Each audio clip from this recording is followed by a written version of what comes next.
Good morning, this is Vance, and this is Monday, May 1st, 2017. Slow hand method for price action. This is the pre-market bite. I was on Thursday, and it appears that on Thursday, and I thought I'd let you know about this, is that I did a pre-market bite on Thursday.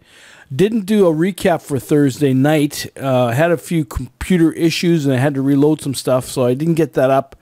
And unfortunately, the recording software that I use is on my desktop, and it wasn't accessible on Thursday or Friday. So got it working again.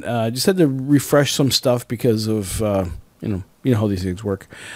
But unfortunately, I didn't have the pre-market bite from Thursday, and this is Thursday. Now, we did have a dip down on Thursday to 48.20. I was talking about $49 being the real level, and we were below that for most of the day, below $49. Didn't have a lot of follow-through. It was really at the open.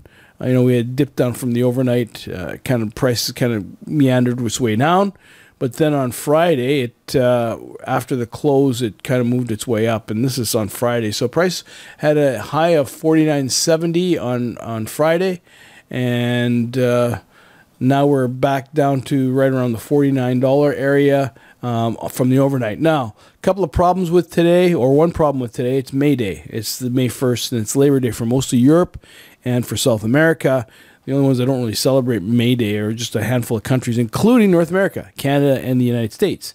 We celebrate our Labor Day in September or in the fall, which is different from 90% of the world.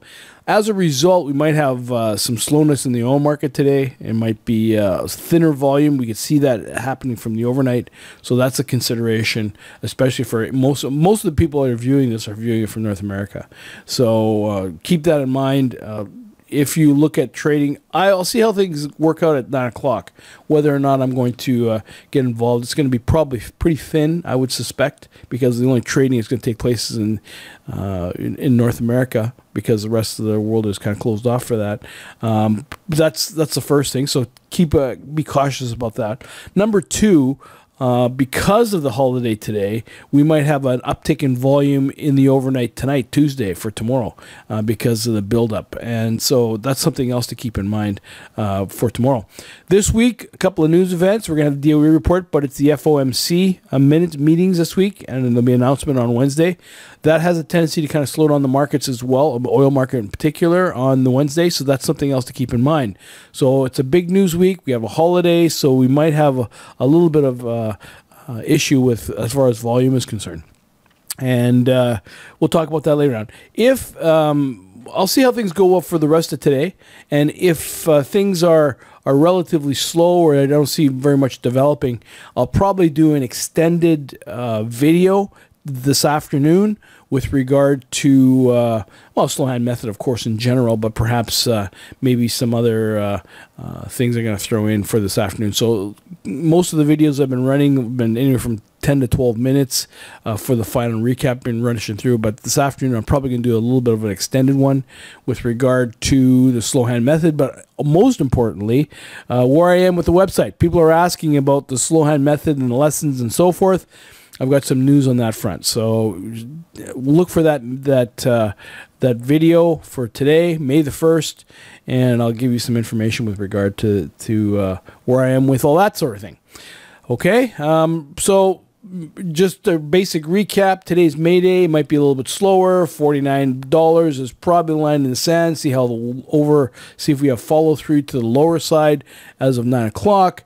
But in the meantime, keep an eye on it, and if it doesn't form up, we might be trading in a pretty tight range for today. So that's really kind of where we are. If you're looking at from the tight range, and let me just kind of give you the graphical representation here. We'll see it. So here's $49 right here. And now we're dipped down a little below that. We're at 48.92, so it's only 8 ticks below that. But the high of the overnight has been 48.32, so it might be in this area. We might have a range in this area. So if you're looking at longs, we might look at maybe a 49, depending on how things work out. But we also could, because this move down here as prices come in, we may extend this a little bit lower as far as the measured move is concerned. So we might dip down there, considering that's what we had on Thursday of last week. And that's pretty much it. So keep an eye on that. Talk about it later if I warrant it. But again, look for the video for this afternoon later on today. This is Vance. Thanks for watching. Bye for now.